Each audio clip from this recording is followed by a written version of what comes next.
ఒకానొక సమయంలో అత్యంత ప్రమాదానికి నేనే లోను కావలసి వచ్చింది. నా పక్కన ఉన్నటువంటి వ్యక్తి నా పక్క నుంచి వెడుతూ మోటార్ సైకిల్ హారన్ కొట్టాడు. ఆ హారను పసిపిల్ల పెద్దగా ఏడుస్తున్నటువంటి శబ్దం వచ్చింది. నేను హడిలిపోయాను. ఎవరో నా పక్కనున్న పిల్ల పడిపోయింది. వెనక నుంచి వస్తున్న వాహనంలో బహుశా ఏ తల్లి చేతిలోంచో జారిపోయింది. ఆ పిల్ల అంత ఏడుస్తోందని ఉలిక్కి పడిపోవడంలో నేను పట్టుకున్న హ్యాండిల్ బార్ అదుపు తప్పిపోయి బండి ఊగిపోయింది.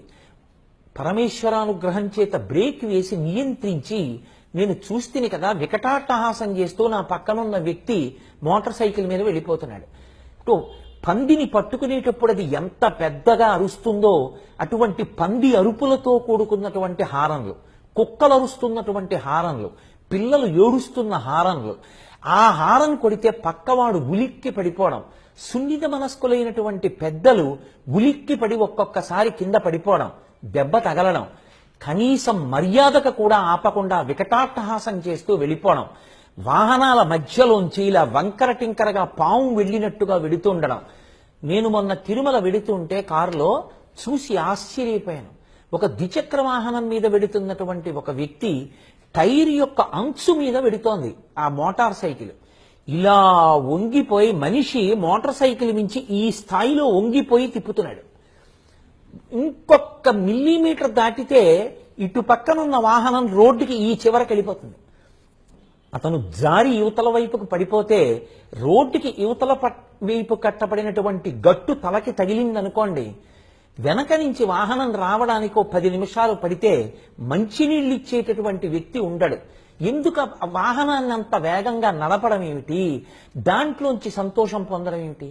నువ్వు వెడుతున్నప్పుడు ఎవరైనా అడ్డు తప్పుకోవలసి వస్తే అవతల వాళ్ళు పరాకుగా ఉంటే ఆ పరాకు నుంచి కాదు నువ్వు రహదారి మీద నడుస్తున్నావు, మనసు దగ్గర పెట్టుకుని నడు అని చెప్పడానికి హారన్ వాడాలి. అంతేకాని ఎక్కిన దగ్గర నుంచి ఇక తన ముందు ఏ వాహనం వెళ్ళకూడదన్నట్టుగా అదే పనిగా వాహనానికి హారన్ కొడుతూ వెళ్ళడం ఎంత అర్థరహితమైన విషయం. పిల్లలతో ఇవాళ ఆడుకోవడానికి సాధనం ఏది అంటే మోటార్ సైకిల్. ఏమిటో నా ప్రారంధమో పరమేశ్వరుడి అనుగ్రహమో ఇలాంటి ఉపన్యాసాలు చెప్పడానికి ఆధారం ఇవ్వాలనుకుంటాడో, నా కంట్లోనే పడతాయో, అందరూ చూస్తుంటారో నాకు తెలియదు. కానీ మొన్ననే ఎక్కడికో వెడుతూ మా గోపాలకృష్ణ గారితో పంచుకున్నాను కూడా. ఒక వ్యక్తి ద్విచక్ర వాహనం మీద వెళ్ళిపోతున్నాడు కాకినాడలో. నేను ఓవర్ బ్రిడ్జ్ ఎక్కుతున్నాను. వెనక పిల్లవాడిని స్కూల్ నుంచి ఇంటికి తీసుకెడుతున్నాడు. ఆ బ్యాగ్ హ్యాండిల్ బార్కి తగిలించాడు. చిన్న పిల్లవాడు, వాడు బహుశా ఏ 2వ తరగతో చదువుకుంటున్నాడేమో. వాణ్ణి నిలబెట్టాడు వెనకాకల. వాడు నిలబడ్డాడు. నిలబడి ఈ వాహనం నడుపుతున్న ఆయన కంఠాన్ని గట్టిగా పట్టుకున్నాడు. పట్టుకున్నవాడు పట్టుకుని నిలబడ్డాడని ఆయన అనుకుంటున్నాడు. ఈ పిల్లవాడు చల్లటి గాలేస్తోంది మబ్బు పట్టి. ఈ పిల్లవాడు ఆ ముందు నడుపుతున్న ఆయన కంఠం పక్కన చెవి పెట్టుకుని బహుశా గోరువెచ్చటి తనానికి ఇలా కునుకు పట్టి కళ్ళు మూతలు పడుతున్నాయి. నేను చూసి అదిరి పడిపోయాను. నడుపుతున్న వాడికి తెలియదు పిల్లవాడికి కునుకొస్తోందని. వాడికి ఇంకొంచెం కునుకట్టిందనుకోండి ఆ చేతులు జారిపోతాయి, పాదాలకు పట్టు వదిలేస్తుంది. వృద్ధిలోకి రావలసిన వాడు ఏ తల్లిదండ్రులు ఎన్ని పూజలు చేశారో, ఎన్ని నోములు నోచారో, ఎన్ని వ్రతాలు పట్టారో, బిడ్డ కలగాలని ఎన్ని దేవుళ్ళకి మొక్కుకున్నారో, ఆ పిల్లవాడి మీద ఎన్ని ఆశలు పెట్టుకున్నారో, ఆ కుటుంబం బ్రతుకు సుఖ సంతోషాలన్నీ వాడి మీద ఉన్నాయి. వాడిని నేను ఇల్లు స్కూల్ నుంచి తీసుకొస్తాను అన్నటువంటి ఏ బావమరిదికో ఆ పిల్లవాడికి మేనమామ అవుతాడు కదా అని బహుశా తండ్రి మోటార్ సైకిల్ తాళాలు ఇచ్చి ఉంటాడు. అంత అర్థరహితంగా పిల్లాడిని తీసుకొస్తున్నాడు. పిల్లవాడిని తీసుకొచ్చేటప్పుడు తన కంఠం పట్టుకుని పిల్లవాడు వెనక నించున్నాడని కాదు, ఆ పిల్లవాడికి ఏ ప్రమాదం జరుగుతుందన్నది చూసుకోవాలి. ఒక్కొక్క ద్విచక్ర వాహనం మీద 6 ఎక్కడం, 5 ఎక్కడం, ఆఖరికి వెనకాతలకి కూర్చున్న వాళ్ళకి పట్టుకోవడానికి కూడా ఏమీ ఉండదు. కేవలం కొద్ది చోటులో కూర్చుని వెడుతూ ఉంటారు. ఏదైనా కొద్దిగా అదుపు తప్పిందో చెట్టు ఊపితే పళ్ళన్నీ పడిపోయినట్టు అందరూ కింద పడిపోతారు.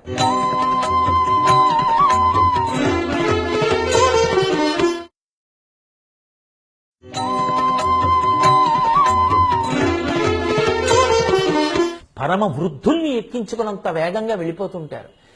అలా వెళ్ళవలసి వస్తే ఆటోలో వెళ్ళొచ్చు, ఇంకో దాంట్లో వెళ్ళొచ్చు. అదేమి వ్యామోహమో అర్థం కాదు. అసలు రహదారి మీదకి వెడితే ఇవాల్టి రోజు ఉన్న పరిస్థితులు చూస్తే అసలు నాగరికతతోటి సైన్స్ ఇచ్చినటువంటి ఈ కొత్త కొత్త సాధనాలు సుఖానికి ఉపయుక్తమవుతున్నాయా? మనుష్యులు ఒకడి ప్రాణాలు ఒకడు తీసుకోవడానికి అసలు అర్థరహితమైనటువంటి నాగరికతకి విర్రితలలు వేస్తోందా? అసలు మనిషి మనిషిగా బ్రతుకుతున్నాడా అని అనుమానించవలసినటువంటి స్థితికి కారణమవుతోంది. ఒకనాడు కారెక్కితే ఏదో మాట్లాడుకుంటూ కారులో వెళ్ళేవారు. ఇవాళ కారెక్కితే కారంతా ఏసీ. కారు డ్రైవ్ చేసేటటువంటి వ్యక్తి సెల్ ఫోన్ మాట్లాడుతూ కారు డ్రైవ్ చేస్తూ ఉంటాడు. గేర్ వేయవలసి వస్తే ఈ చేతిలో సెల్ ఫోన్ పట్టుకుంటాడు, స్టీరింగ్ విడిచిపెట్టి గేర్ వేస్తాడు. మీరు టాక్సీ ఎక్కండి, మాట్లాడుతూనే టాక్సీ డ్రైవర్ డ్రైవ్ చేస్తాడు. ఒక యజమాని కారు ఎక్కండి, సెల్ ఫోన్ మాట్లాడుతూ స్టీరింగ్ విడిచిపెట్టి గేర్లు వేస్తారు. ఓ పసిపిల్లవాడు అడ్డంగా పరిగెడితే, పైగా రోజు రోజుకి సాంకేతికమైన అభివృద్ధి వల్ల అందులో మీకు కావలసిన పాటలు వినొచ్చు. ఆ స్థాయి దాటిపోయింది. ఇవాళ సీటుకి ఎదురుగుండా మీకు కావలసిన సినిమాలు చూడడానికి అవకాశం. మీరు సినిమా చూస్తూ చెగోడీలు ఒళ్ళో పెట్టుకుని నోట్లో వేసుకుని తింటూ ఉంటారు. నడుపుతున్నవాడు మాత్రం మనిషి కాడా? వాడికి మాత్రం మనసు చిలించదా? మీ అందరూ చూస్తున్నది వాడి చెవిలో పడదా? ఒకవేళ ఆ సినిమా వాడికి ఇష్టమైందైతే, ఇప్పుడు నాకు ఇష్టమైన పాట వస్తోంది, ఇదిగో నేను అభిమానించే కథానాయకుడు ఇలా ఆడుతూ ఉంటాడు అని వాడు ఊహ చేస్తే, నేను చూడలేకపోతున్నానని వాడి మనసులో ఆక్రోశం కూడా తోడైతే, వాడికి ఆ దృష్టి తప్పిపోతే వెడుతున్న వాహనం ఏమైపోతుంది? ఒకలా డిజైన్ చేసినటువంటి బస్సుల్ని మనం ఎంత మందినైనా ఎక్కించుకుని ఎంత సామానైనా లోడ్ చేసుకోవడానికి వీలుగా దానికి ఉన్న వ్యవస్థ మారిస్తే, మొన్న నేను ఎక్కడో పేపర్లో చదివా, వోల్వో బస్సుల్ని ఒకలా తయారు చేస్తే వోల్వో బస్సులకున్న వైరింగ్ సిస్టమ్ అంతా మార్చి ఆ లగేజ్ పెట్టే చోట లైట్ వేయవలసిన చోట వచ్చే చిన్న స్పార్క్ పెట్రోల్ ట్యాంక్ పక్క నుండి చిన్న రవ్వ పడినా సరే మొత్తం బస్సు ఉత్తర క్షణంలో కాలిపోవడానికి వీలుగా వ్యవస్థని మారుస్తున్నారని. ఎక్కిన వాడికి ఏం తెలుస్తుంది? ఎంత అర్థరహితమైనటువంటి విషయం. ఒక కారు ఎక్కి ప్రయాణం చేయడానికి యథార్థంగా ఇన్ని అవసరమా? ఈ అక్కర్లేని భోగాలు రోజు రోజుకి పెంచుకుంటూ వెళ్ళిపోతున్న మనిషి పక్కన రహదారి మీద వెడుతున్నవాడు క్షేమంగా గమ్యస్థానాన్ని చేరుకునేటట్టుగా అవకాశం ఇస్తున్నాడా? అవతలవాడు ఒక కుటుంబ యజమాని కావచ్చు. అతను సంపాదిస్తున్న సంపాదన మీద అతని భార్య, అతని తల్లిదండ్రులు, అతని బిడ్డలు ఆధారపడి ఉండవచ్చు. నాకే తెలుసు, మొన్నటి రోజున నా స్నేహితుడు, అతని యొక్క బంధువు కేవలం ఒక ప్రైవేట్ ఫ్యాక్టరీలో పనిచేస్తున్నాడు.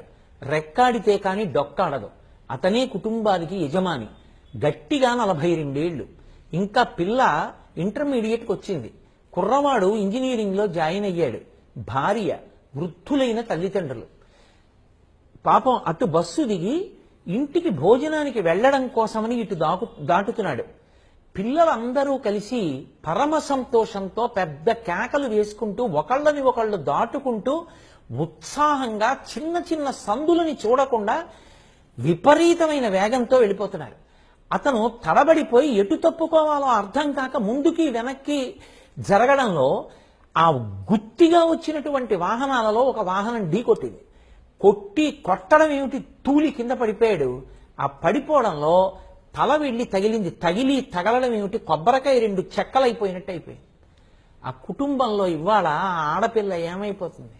ఆ పిల్ల పెళ్లి చేసేవాళ్ళు ఎవరు? ఆ పిల్లని చదివించేవాళ్ళు ఎవరు? ఆ పిల్లవాడు ఏమైపోతాడు? వాడు వృద్ధిలోకి రావలసిన వాడు ఏమైపోతాడు? ఆ తల్లిదండ్రులు ఏమైపోతారు? ఆ భార్య బతికున్నంత కాలం వైధవ్యంతో బతకాలి. ఎవరు దీనికి బాధ్యులు? వాహనం ఎక్కడం కాదు, వాహనం ఎక్కేటప్పుడు వాహనం నడపడానికి తగినటువంటి పరిణితితో నువ్వు ఉన్నావా లేదా అన్నది అవసరం. నువ్వు డాక్టర్వా, నువ్వు ఇంజనీర్వా, నువ్వు అధికారివా అనవసరం. కారుకి ఏసీ వేసుకుని సినిమా చూస్తూ సెల్ ఫోన్ మాట్లాడుతూ వెడుతున్నటువంటి వాడు సమాజానికి బరువు. మీరు ఏమనుకున్నా సరే నియంత్రణ లేని జీవితం పక్కవాడికి బరువైపోతుంది. అలా బ్రతకకూడదు. మనలాగే కొన్ని లక్షల మంది రహదారిని వాడుకుంటారు. వాళ్ళందరూ క్షేమంగా గమ్యానికి చేరాలి. ఆఫీస్కి వెళ్ళేవాడు ఆఫీస్కి వెళ్ళాలి, ఇంటికి వెళ్ళేవాడు ఇంటికి వెళ్ళాలి, వైద్యశాలకు వెళ్ళేవాడు వైద్యశాలకు వెళ్ళాలి. ఇవాళ వాహనాలు నడిపేటటువంటి తీరు చూస్తే మనుష్యులుగా బ్రతకవలసినటువంటి సాటి మనుష్యుణ్ణి చూసి సిగ్గుతో తల వంచుకోవలసినటువంటి అవసరం ఏర్పడుతోంది. నేను ఈ మధ్యన ఎక్కడో ఒక విషయం చదివాను. చేపలు నీళ్లలో ఆడుకుంటుంటే పిల్ల చేప తల్లి చేపని అడిగిందిట, అమ్మా why should we live only in water, why should not we live on the earth అని. అంటే the mother fish has replied the baby fish, oh baby fish listen me carefully, the earth is meant only for selfish and not for fish, water is meant for fish అంది. ఆ పిల్ల చేప తల్లి చేపని అడిగింది, అమ్మా ఎప్పుడూ మనం నీళ్లలో ఎందుకు ఉండాలి, భూమి మీదకి వెళ్ళకూడదా అని. సెల్ఫిష్ అంటే స్వార్థపరులకు భూమి, మనం బ్రతకడానికి ఫిష్కి నీరు అంది. మనం మహాత్యాగాలు చెయ్యక్కర్లేదు, పెద్ద పెద్ద ఉపకారాలు చెయ్యక్కర్లేదు. సాటి మనిషి గమ్యస్థానానికి చేరుకోవడానికి వీలుగా వాడి క్షేమం గురించి ఆలోచించి మన వాహనాన్ని నడపడం మనకొస్తే చాలు. ఎక్కడ 4 వీధుల కూడలిలో మనం ఎలా వెళ్లాలో అలా వెళ్ళగలిగితే చాలు. పోలీసు లేడు కదా అని మన ఇష్టం వచ్చినట్టు వెళ్ళడం మానగలిగితే చాలు. సీసీ కెమెరాల్లో పట్టుకుని ఇంటికి చలానాలు పంపించవలసినటువంటి దౌర్భాగ్య స్థితి పోయేటట్టుగా డ్రైవ్ చేయగలిగితే చాలు. మనకి మనం కర్తవ్యం తెలుసుకుంటే చాలు. రహదారి మీద వెళ్లేటప్పుడు రహదారి అన్నది ఎన్ని కుటుంబాల యొక్క భద్రతకి క్షేమానికి ఆలవాలమో తెలుసుకుంటే రహదారి పట్ల మనం ఎంత జాగ్రత్తగా ఉండాలో మనకు అర్థమవుతుంది. మన గుడి అని కార్యక్రమం ఎలా నిర్వహిస్తున్నారో మన రహదారి అన్నది ఒక ఉద్యమం కింద రావాలి. ఒక గుడిని ఎంత జాగ్రత్తగా కాపాడు